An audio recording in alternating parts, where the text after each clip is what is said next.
Press the bell icon on YouTube and don't miss another update.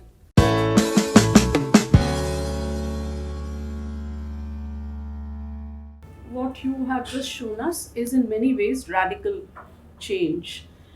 And at a philosophical level, my question is, do we need such change? Is this meant to be changed at all in the way that you're planning it? Tearing down some buildings, replacing with other buildings. Do we lose something of our history with such change? As we go about making this major change, I hope we've tried to do it in a way that it's not a rupture with the past.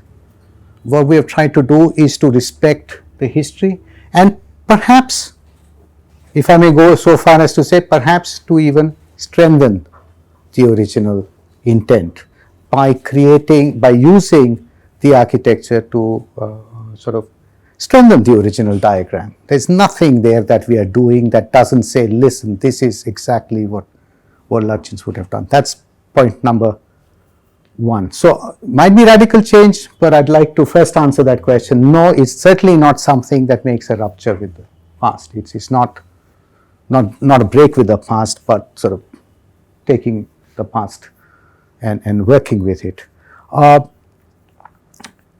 As to whether facilities need to be modernized or not, my personal views are not that important about it, in a sense, because I come in after a decision has been made about, otherwise I'm just another architect writing an op-ed in Indian Express about what I think about this thing.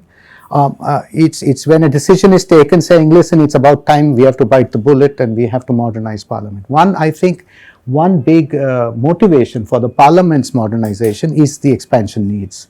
And we have a freeze on expansion till 26 or something of that sort. And after that, there's Milan Vaishnav did a nice article on the crisis of representation. You might have seen it on how the number of people that MPs are representing is rising with rising population. Second, there are imbalances in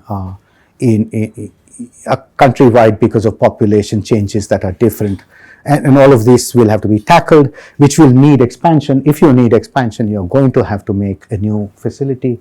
And that's what I hope to have shown you. That's what our conclusion was. And so there, if you ask me, I see the clear change. Anybody who's trying to make administration work more efficiently will see the need for having appropriate infrastructure. I'm not surprised by it. Personally, if you ask me, I'm not surprised by it. I'm not surprised by it, by the government's decision to do it or this Prime Minister's decision to do it, because the way he used to work in Gandhinagar, where you have a central secretariat where everybody is sitting, the kind of synergies that you get from everybody being in one place, kind of synergies you get from having standardized sort of infrastructure for everybody. Anybody who has run large organization knows that you need the infrastructure, whether you're running a large company or something like this. And I see it very much as a part of modernizing administration. This is not to build new buildings. The buildings are a means of modernizing administration and making it more efficient. And that's really for us, that's why the objective you see in the thing here is government's objective is to synergize functioning. So that's really, I think, what's driving the whole idea. That's the two big chunks of building. The central vista, well, it would have been done, the avenue would have been refurbished without much ado. Any case, things get run down and you need to there's no radical big change here. The other things, to move people from the ministry and bring them down to, from the North Block, South Block, and bring them, as an individual, it gladdens my heart. I see when I go there, I can go up there and gape at the buildings and the mysterious things that go on inside. Essentially, even when Lutyens and Baker built them, these were meant to be architectural instruments of intimidation of some sort. They were meant to, they were going to be on a high hill and government was going to be up there and people are going to be, they're going to rule over the place. There is documented discussion about this because Lutyens wanted it lower and Baker says, no, you don't make a building that's supposed to, giving that hill over to the people. Well, it's a radical shift. Yeah, it's a radical shift. You ask me, my personal, I welcome it. I think that's a terrific idea. About time is what I would say, that we truly appropriated those buildings and not just. But anyways, these are just personal views. As you understand these decisions, some of this may be better answered by people. This is what is being done, and I see sense in it. And maybe some people think it's. Sometimes there is a. Okay, now I make a more. What happens is that we are often hesitant when it comes to making. And it has come to a point where it paralyzes us. That hesitation paralyzes us. And that I see, I operate in the public realm in a lot of different places, and I see that paralysis everywhere because people are so worried about unthoughtful development that they want to see no change at all. Everywhere. I mean, whether I'm working on a riverfront project here or there, as soon as you propose change, they say, freeze, don't do anything, please. Because if you do something, you will do a disastrous job, is the sort of what people are worried about. I think we have to be careful about how we make change, but change is inevitable because things change.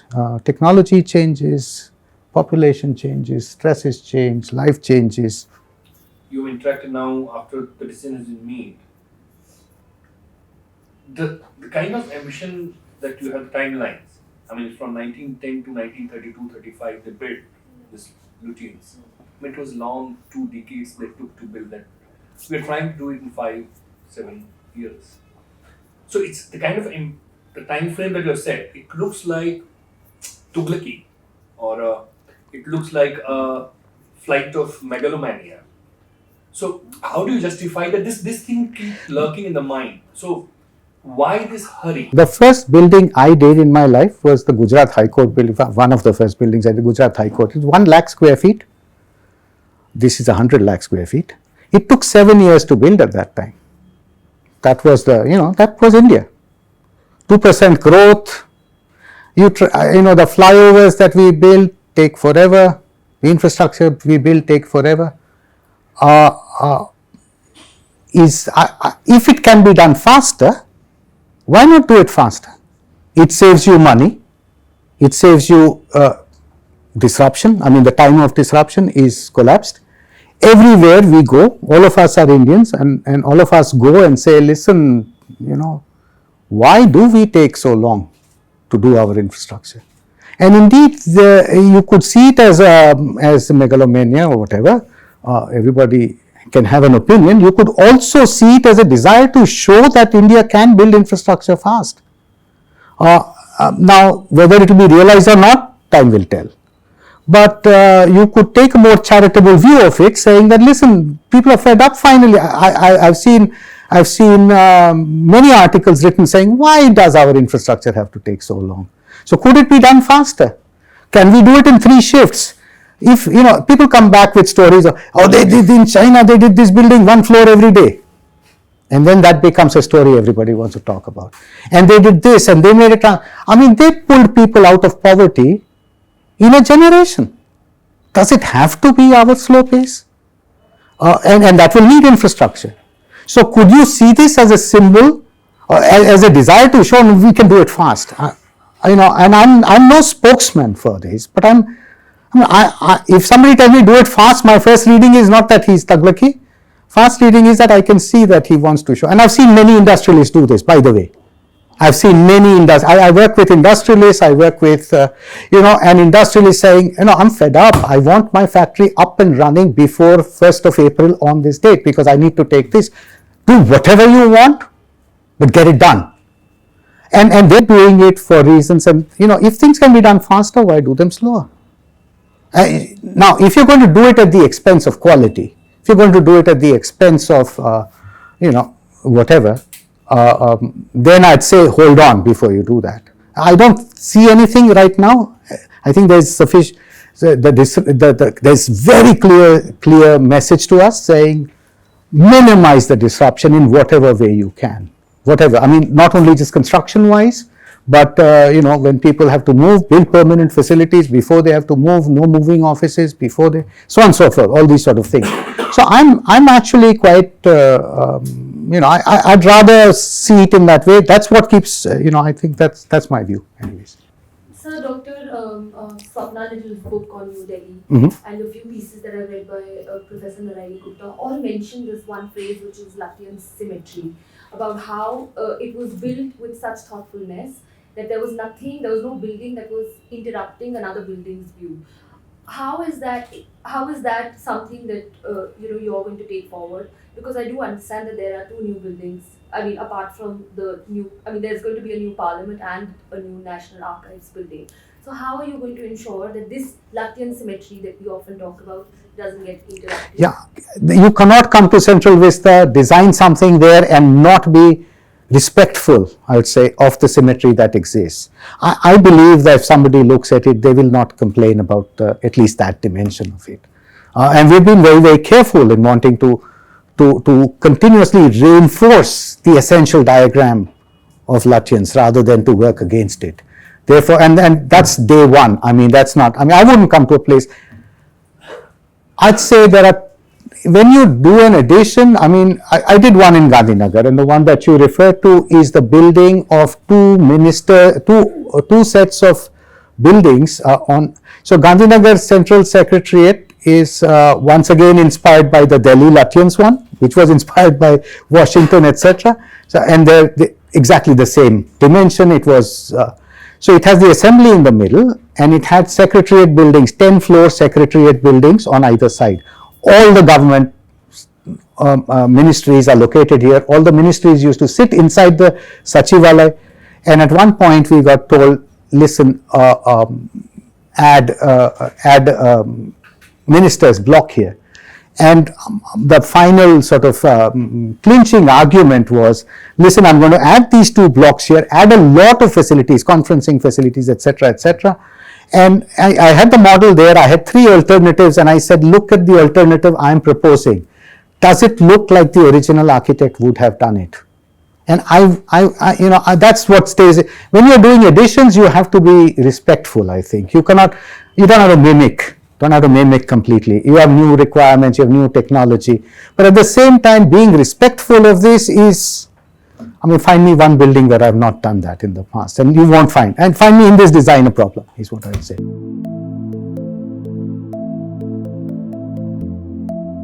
So the numbers are all being worked on at present.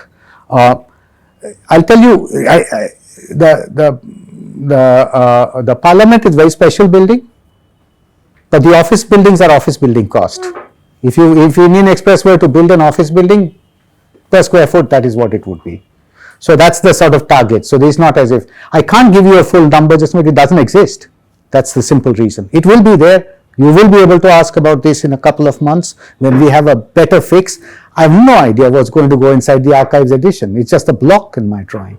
So to throw a number and then somebody comes up afterwards and says, listen, I'd rather not say it. But I can tell you the office buildings are you look at these office buildings. Any architect will look at it and say, it's standard office building. Yes, it will be fine. It will be nice. It's rational. It's simple. You've seen it. It's as I said, it's a picture of efficiency, and rationality is what you want the office buildings to be. The parliament has a lot more signification, function, etc. So you might do a little more there. But the office buildings are the big chunk of it. You said things can move faster, let them move faster, which is great. But this 2024 deadline this truncated deadline seems to be politically motivated, because that's again the election year. So do you think it's like the deadline is set with a certain motive? You're asking the wrong person. I have no way of answering that question. Somebody tells me that, an industrialist comes up to me and says, April 1st, I get if I start production on that day, I get these benefits. Well, you get those benefits. I'm going to help you do that. So I'm not the person to question those. You must question somebody else with those, right? And so that's the. And I'm not going to be a spokesperson for other people, so I'm just letting you know. I mean, I'm a professional, and we get these sort of demands. Sometimes they are doable, sometimes they are not doable. If it's doable, I'm going to help them do that. If it's not doable, I'm going to respectfully say it's not doable. And we might yet come to a situation, we don't know all the buildings here, might come to a situation where it gets really stressed. So don't hold me to it. To have an ambitious demand, and I want to finish it at this time, industrialists saying, I want to finish it and take benefit of that particular policy. I mean, I cannot blame that person for wanting to do that. Your client is the government of India. Yes. Who are you actually building for? Are you making this in the image of the individual or individuals who occupy the office, those offices right now? I mean, office by which I mean government of India. Or are you building for all time? Are you building for all people? I mean, who are you actually building for here? I think there is no question in this. Public projects of this sort particularly, okay, they're successful if they meet various people's needs. There's simply it's not one person, and they're fun because there is multiple people, multiple dimensions to their needs. So I keep saying, is it for the tourists who come? Yeah, sure, it's for the tourists who come here, and I want to make sure that there are tourists. Is it for the civic users who want to go there to the garden on Sunday or some other day with their families? Yeah, it's for them too, and can we put in those facilities? Is it for the national spectacle that we have, which is the parade? Yes, it is for that too. Is it for the office goers who go there? Yes, it is for them too. Is it, is it for the speaker, for the president? It's for this. Yeah, it's for everybody. There's simply, I think to say it's for this or that is out of the question particularly when you're doing public projects. Even in private projects, let me tell you, even in private projects, you do somebody's house. You think you're going to be happy with just listening to one member of the family? It ain't going to work. Your house is not going to be successful. You soon find out that even in a family, there are different perceptions of how you want one place to be, and the father says, this is what I need, and the wife says it's something different, and children say it's something different, and the best architects, I think, in some sense are great listeners and say, listen, this is what I want, this is what I want, this is what I want, and to find those middle grounds, finding that common ground is really, and in public projects these days, real challenge is to find that common ground, because there's so much sort of such opposed views about things, and I'm hoping that in some sense the common sense view, the common sense that we are going at it with, will make this sort of a project happen. If it happens because of that. Presumably, the Prime Minister has seen this presentation. Yes, certainly. So, how much of an input did he have? Did he have any particular inputs or any particular demands or requirements that he? Yes, he had demands. One of them was certainly that, listen, how fast can we finish it? Can we show that this project can be done fast? I don't want this to linger and be a project. That was certainly a demand that came from him, and I wasn't surprised, because I've worked with him in the past, and that is how he operates. And he says, listen, you do this, but let's ensure that this is not an endless Indian project. So this is certainly one of the demands of his. Saying, listen, do we really need, I had a drawing of 3 halls, joint session hall, and he looks at me and says, do we really need, this hall is used only twice a year, can't you figure out some way in which to double up the Lok Sabha hall for this? I remember that as a specific request. I'm a professional, people make requests to me, I answer them saying, yes, this is possible, this is not possible. Sometimes I say, this is simply not possible. So was there any kind of a discussion about, having a smaller place for the Rashtrapati? And no, I think everybody is proud of the fact that that's the President's house. And that gives meaning to this space. So it's not in the case of Louvre, it was the king that was deposed, and a republic was formed. Here's a head of the republic, and he lives there. Everybody is I've never seen anybody, but North Block, South Block, yes, a lot of people say, achhi baat hai. That gets converted into museums. But President, I've never heard even one murmur anywhere, except today somebody had this nasty little thought saying,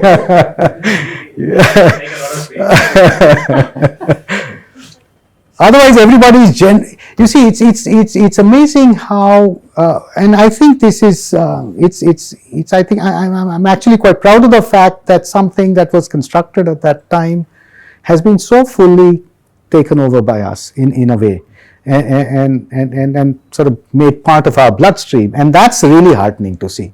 I do run into a few stray people who will say this is all a colonial symbol or vestige or something like that.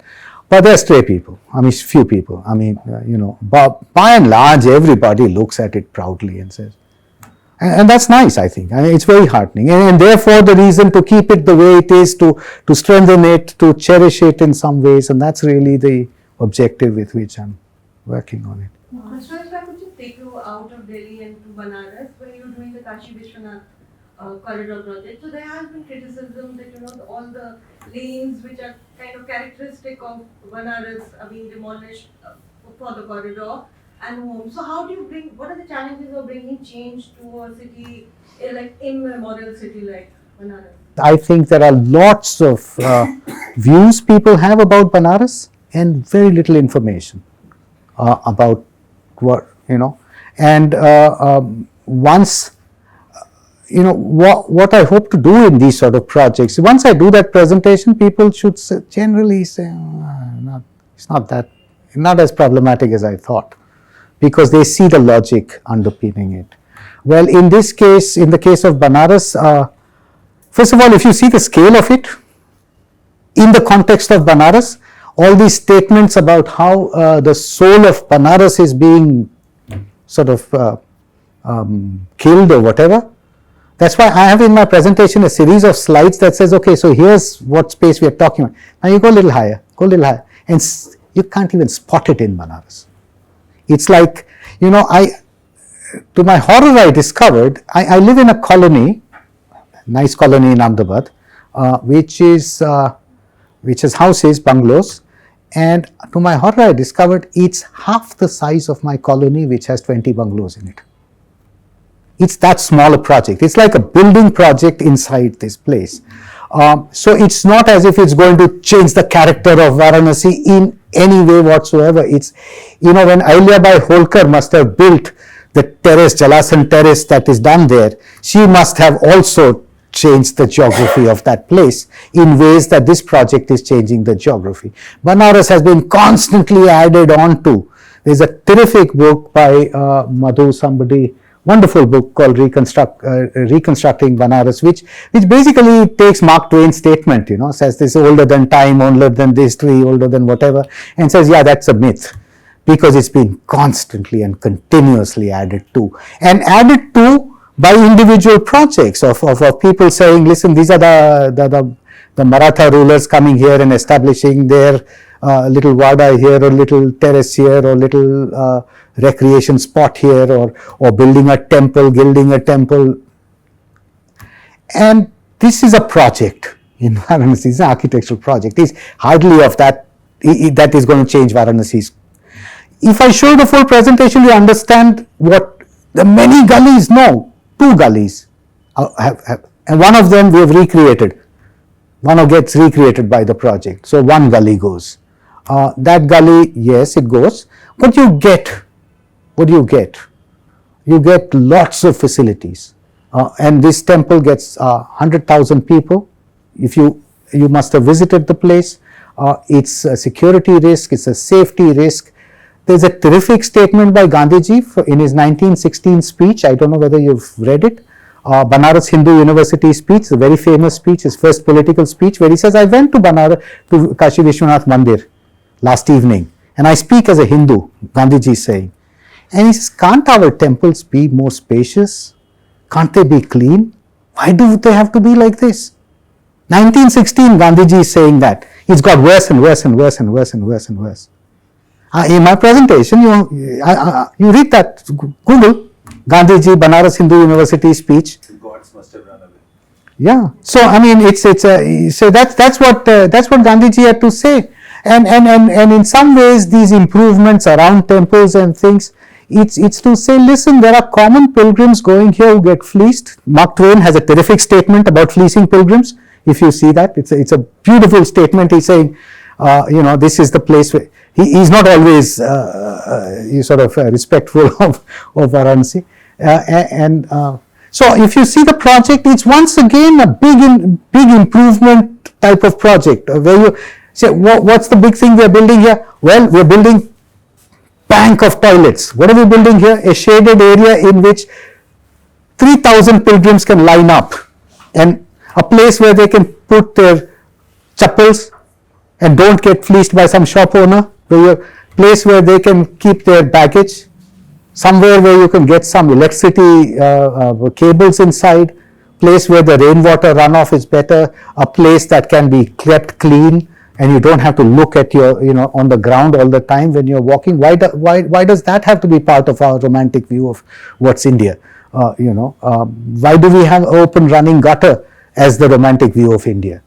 And I show you places where all this wonderful gully that you're talking about is essentially encroachment, built on top of heritage structures, built on top of temples. So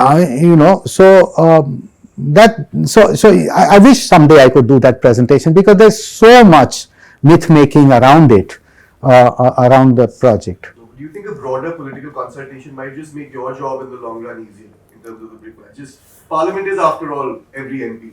I've worked on public projects for the last 25 years. My first interaction was with first public project was a small street project, that CG Road project, that your Ahmedabad editor just now was a rookie reporter that wrote very nasty things about it at that time. And this whole idea about participation and consultation, okay? First of all, I think the word participation is perhaps not the best one. Consultation is a better one. You don't participate in an operation. You don't get everybody involved and say, "Chalo apne, let's fix this guy's appendix." That's an expert job that is to be done. Consultation, yes, indeed, that's important to have a consultation, and that consultation is at various levels. Okay, and that consultation is in that sense a process. Now, in such a complex project such as this, where do you start from and where do you end? Public, other architects, there are some that I'm doing privately. I just go and meet people. I just go and meet people from Delhi, from architectural world, from government world, because I think it's very important. And this is, yes, that's what we are doing in some sense. We are saying, okay, so let's see what comes across. My experience with all these projects is, sadly, one never gets it right. It could be better. We never get it right for two reasons. We don't have, as a society, we don't seem to have that much expertise, government, etc. And both ways. Nobody seems to be ready for a mature discussion about what is. This is a problem with the way people deal with it, professionals deal with it, activists deal with it. Very often opinions without any information at all, etc. So I think we'll get better. I hope, I'm a hopeful person. I think we'll get better. And as we do more and more projects, we'll get better. Already, people understand you got to do better communications, you got to do. But what can I say? We don't do it well. I agree with you. We could do it much, much better. We could do the consultation process much better. So, one of the worries that people in the city have is that we constantly battle pollution. There is already one mega project that's happening in Delhi, which is the Pragati Maidan project. It's been going on for a while. The WHO building has been raised. Again, that's going to be rebuilt. And now we have the Central Vista project. How are you going to ensure that the city doesn't get covered by clouds of smoke because of the project? What is the plan that is going to be in place? Is it going to be according to shifts? What material are you going to use to ensure that this doesn't, the cost is not paid by the people who actually live here. Into the air. And you take the streets of Delhi, which is at least 20% of the land area of the city. 20% is by no means in construction sites. So once we examine these things, these notions, these fears turn out to be,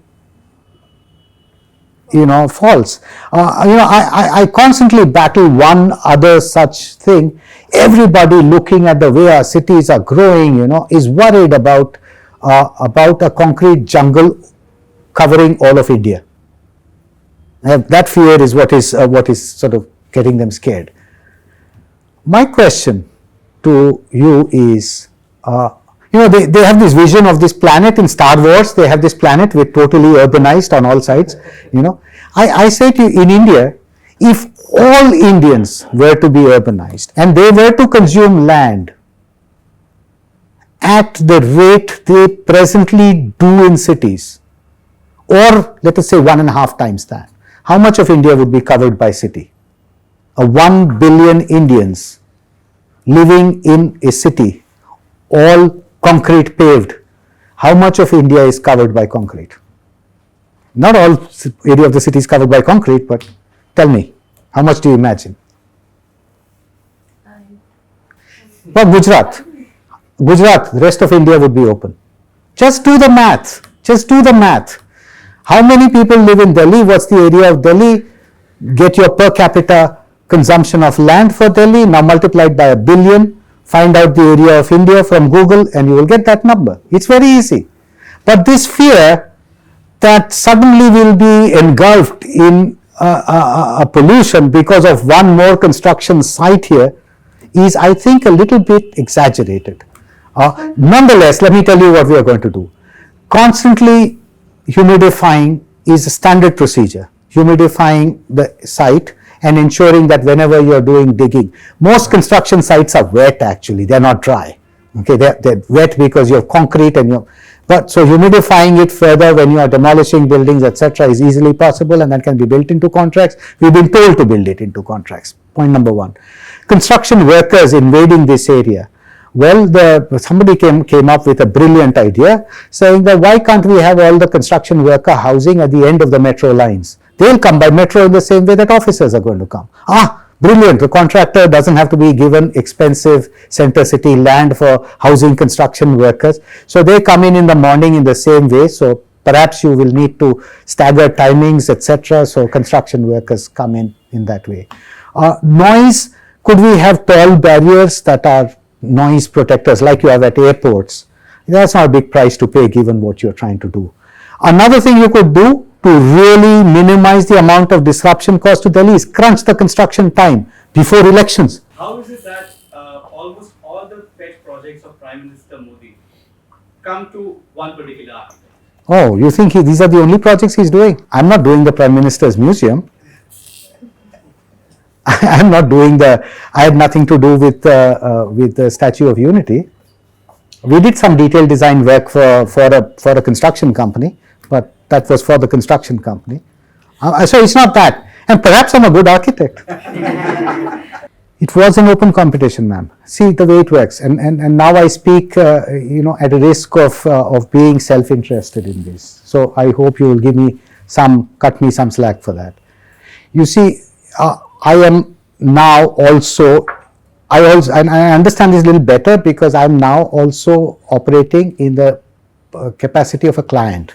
I head CEPT University and I am getting new buildings built there. Some of you might know about them. We got a new library built, a new workshop building built, etc. So I'm a client also. And when I meet other clients now, it's terrific to be able to say to them, my God, these architects, But in any case, a project of this scale and size and this complexity and the speed at which you want to do it requires capacity. You don't give it to a 2-bit construction company to do it. You will say, who has in the past done something equivalent? Architecturally, you're a modernist, I presume. Yes. So, what kind of modernist? A sensitive modernist. Sensitive to heritage, sensitive to history, sensitive to public needs, not a brutalist.